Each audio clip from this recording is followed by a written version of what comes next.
वालेकुम। मैं सैयद इम्तियाज़ साकिन मेरा आलम फ़िल्टर ईदगाह बहादुरपुरा। मेरी बेटी का नाम सैयदा कुलसुम। आज से 1.5 साल पहले मेरी बेटी का निकाह असलम नामी एक शख्स से हुआ जो मेरे ख़ानदान का ही बच्चा है। और बात ये हुई थी कि 2 महीने के बाद विदाई करेंगे, लेकिन बाद में बच्चा 2 महीने के बाद आके बोला कि बंदलागुड़े में मेरा घर है, घर बनाने के लिए थोड़ा अमाउंट होना। तो मैं अपने पूरे ख़ानदान वालों से बात कर बच्चे को एज ए हैंड लोन, जिसकी जितनी इस्तेताअत थी, एज ए हैंड लोन 3 महीने का टाइम लेकर 5,80,000 रुपये देने लगाया। मेरी गुंजाइश नहीं थी, लेकिन ख़ानदान का बच्चा है बोल के ये मदद कराए। और दूसरी बात, बच्चा बॉम्बे चले गया और बॉम्बे गए बाद 6 महीने के बाद अप्रूव नहीं हुआ, तो हम बॉम्बे जाके बात करें तो क्या बोल रहा, अब हमें ये रिश्ता नहीं रखना है, क्लोज़ कर देने का है। वो एक अलग बात है। और दूसरी बात यह है कि बच्चा क्या करा, बग़ैर इत्तला दिए बच्ची के नाम का हलफनामा तैयार करा।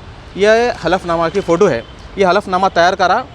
हलफनामा में लिखा हुआ है कि बच्ची अपनी तरफ से बच्चे को छोड़ना चाह रही है, जिसमें मेरे वालिदा वालिद का हाथ नहीं है। लेकिन हकीकत तो ये है कि बच्ची ना काजी साहब से मिली, ना ही काजी साहब बच्ची वालों से मिले, ना मेरे से मिले, ना किसी से मिले। और दूसरी बात, बच्चा बगैर इत्तला दिए बॉम्बे से ही बच्ची के नाम का 500 रुपये का बॉन्ड बना के लिखा। इसमें साफ साफ लिखा हुआ है कि बच्ची अपनी मर्ज़ी से मेरे को छोड़ रही, जबकि बच्चे से 2 साल की इस मुद्दत में 2 रमज़ान चले गए, 2 बकरीद चले गए, रब्बीउल अव्वल चले, एक बार भी बच्चा ना बच्ची से मिला, ना खैर खैरियत पूछा, और डायरेक्ट खुला ये हलफनामा नाम का पेपर इशू कर दिया। मेरा एक ही सवाल है गवर्नमेंट से, आप तमाम हजरात से, क्या किसी भी काजी को ऐसी राइट्स है कि बगैर बच्ची से बात करे या बगैर बच्ची के वालिद से बात करे ऐसा पेपर तैयार कर सकता क्या? अगर ऐसा कर सकता तो मैं आपसे पूछ रहा हूँ, मैं भी किसी काजी को पकड़कर या किसी ऑर्डर को पकड़ के काजी की बीवी का, काजी की बेटी का, काजी की बहू का पेपर इशू कराता हूँ, उसके खिलाफ इस पर मेरे खिलाफ एक्शन होता नहीं होता?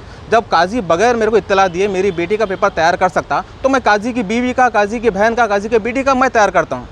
क्या काजी को इसकी परमिशन है नहीं है? तो मैं गवर्नमेंट से अपील कर रहा हूँ, ऐसे काजियों के लिए कुछ ना कुछ कार्रवाई कीजिए, ताकि किसी भी एक्शन लेने से पहले 10 बार सोचे। और ये बॉन्ड को भी देखिए, ये बॉन्ड बच्ची के नाम पे ख़रीदा गया, ये बॉन्ड बच्ची के नाम पे ख़रीदा गया, बॉम्बे से ख़रीदा गया, जबकि बच्ची बॉम्बे में गई नहीं। और दूसरी बात यह है कि जो पैसा बच्चा लिया है एज ए हैंड लोन, बंदलागुड़े में घर है, वो घर बनाने के लिए लिया और ना ही दहेज के लिए लिया। मेरे को बच्चे से कोई शिकायत नहीं है, बच्चा हमारा ख़ानदान का बच्चा इम्तियाज़ शरीफ है, लेकिन शरीफ है बोल के हम दिए। लेकिन मसला क्या, अगर बच्चे को एतराज़ है, बच्चा बिला झिझक इनकार कर सकता है। जो भी हमारा लेन देन है वो क्लियर करे, जिसमें से 2 तोले महर था, महर तो नहीं आया, हमारे 3 तोले सोना है, 5,80,000 रुपये है, विद ख़ानदान के 7 लोगों के बीच में गवाही दे के मैं बच्चे को देने लगाया। बोले तो ख़ानदान के पूरे लोगों को जमा भी करता हूँ। बॉम्बे में भी हमारा ख़ानदान है, सबको मालूम है। ये हुई है शादी घर में हुई, विदाई नहीं हुई। विदाई होने के बाद वलीमा होने का ये वादा था। अब मैं गवर्नमेंट से, वक्फ बोर्ड से, यहाँ तक कि इसकी कंप्लेंट माइनॉरिटी मिनिस्टर जनाब माइनॉरिटी चेयरमैन जनाब तारिक अंसारी के साथ भी हुई, उन्होंने भी पूरा कंप्लेंट किया है। और इसकी कंप्लेंट बहादुरपुरा पीएस में भी है, घासी बाज़ार पीएस में भी है, और अपने वक्फ बोर्ड में भी एक पिटीशन चले गया। तो मैं तमाम लोगों से इस बात की अपील करता हूँ कि ऐसे काजियों के खिलाफ़ खड़े रहिए जो बग़ैर इत्तला दिए पेपर बना रहे हैं। अब जो भी मेरे लिए मुनासिब इक़दाम, मैं गवर्नमेंट से अपील करता हूँ कि मेरे को इंसाफ चाहिए और मेरे को मेरा अमाउंट चाहिए। अगर बच्चा छोड़ना चाहते हो तो मेरे को एतराज़ नहीं है, लेकिन जो भी रूबरू आके बात करो। और बच्चा बॉम्बे में है, बच्चे के पूरे फ़ोना बंद करके बच्चा बैठा हुआ है। और बच्चे का एड्रेस लीजिए, गोरेगांव वेस्ट, भगत सिंह नगर। बच्चे का नाम है ये मोहम्मद असलम।